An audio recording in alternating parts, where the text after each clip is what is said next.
Introduction poem. Higher love. I know this human form will do to share the wisdom learned from you. Though took a while for me to see, now other forms reflect just me. I feel a love that fills within, yet not confined to this form's skin. As impulse rises in heart to give, I know this is right way to live. Introduction. Who is a healthcare guru?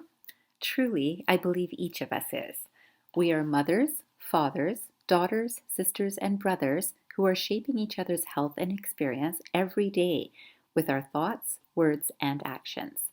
Some of us have also studied to get professional titles and taken oath to help people with our care. Sometimes I think that each of us should have one of those labels that's on our deliveries which says handle with care or fragile, because that is how we can think of each person, each deserving special care for the fragility of the contents within. Whether you are beginning your journey into healthcare or you have felt like a care provider to someone at some time, know that you are a healthcare guru. How we handle our own contents of ourselves has significant impact on the world around us, from plants and animals to each human we interact with. This book is to remind us all how to treat ourselves and others from a conscious awareness that helps us provide heartfelt care. It seems that the world of healthcare may have forgotten this space, and this book is to help us all remember it. The Bhagavad Gita is an ancient scriptural text that is believed to be written by some accounts at about 500 BC.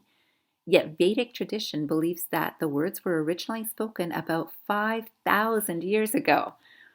To a spiritual seeker, the original date is of no real significance, and to philosophers, yogis, rishis, poets, sages, and gurus throughout history, it has been a source of incredible value beyond what many readers may view as a fantastic mythological tale. Though many relate the Gita with the Hindu religion, it is, in my opinion, better defined as a unique Eastern spiritual teaching said through a poetic discourse between two dear friends upon a battlefield. The word Hindu has been analyzed in the Barhaspatya Samhita, a section of the Rig Veda, and defined as the land lying between the Himalayas to the north and Indus-Sarovara, the Indian Ocean, to the south. To quote, the land created by the Lord is called Hindustanam, the word being derived from the first letter of Himalaya and the last letter of Indu. Those who belong to Hindustanam are called Hindu. So Hindu is not the name of a religion, though it has been classified by many as such in more recent times. It is a geographical reference of people who lived and still live in a specific area of the earth, whatever religion or culture they belong to. The concept and understanding of righteousness was evolved by dwellers in ancient times in this region.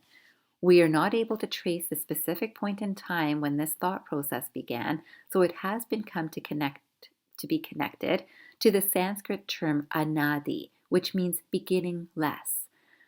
This is from the Science of the Rishis, Vanamali. The Gita teachings are often combined with the scriptural and philosophical writings of the Upanishads to guide individual journeys in application. There are 108 canonical Upanishads given most importance by saints and sages, although the total number of Upanishads is over 200.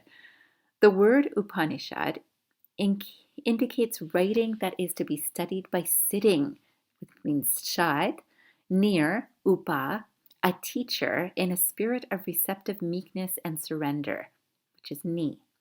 I encourage you to read any spiritual writings or commentaries with the same intention.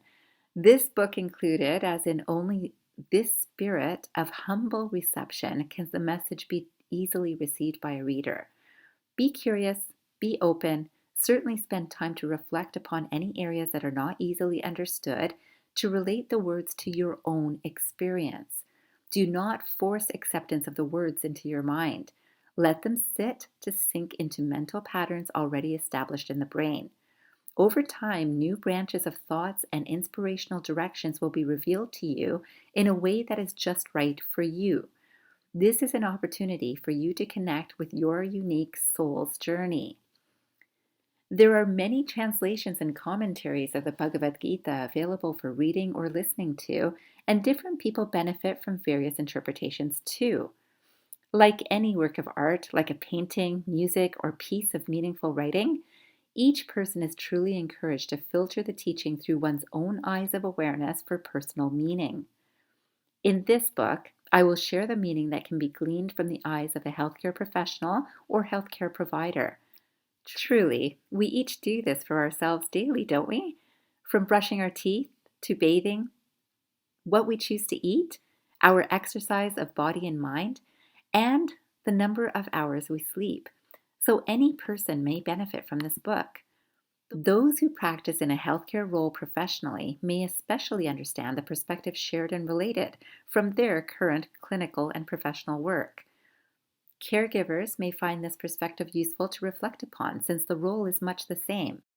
Whether caring for the healthcare of patients, children, parents, extended family, or friends, the perspective shared in this book may inspire the joys that come through duties and responsibilities for ourselves and those in our care.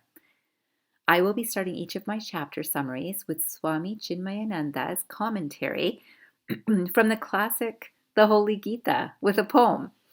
Each, as most of the writings in this book, has been received through inspiration from the ethers that work through this mind into my reading and writing. Following this will be a list of the different sections of each chapter from Swami Chinmayananda's commentary of the text. I felt that just reading the titles of each section would allow minds to reflect upon some details that are within the chapters. If you have not read this commentary of the Bhagavad Gita, I would highly recommend it, and I am not receiving any gratuities for this endorsement. It is quite beautifully and passionately written, and if you find my own commentary interesting, you may choose to expand your awareness even further through your own eyes by reading that much larger book. After reading that book myself, I felt very drawn to write this book for the eyes and hearts that may be similar to my own. Soon after this decision, I learned that some gurus actually strongly encourage such assignments to their students or devotees. I think at least one of them sent this message to me too through the ethers, as I am happily a student of the wisdom of the ages.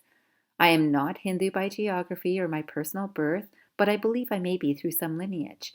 I do not practice the religion from the perspective of the ritualistic application of the teachings, but I am a true believer in the bottom line of this beautiful writing. And that bottom line is most definitely a message of love.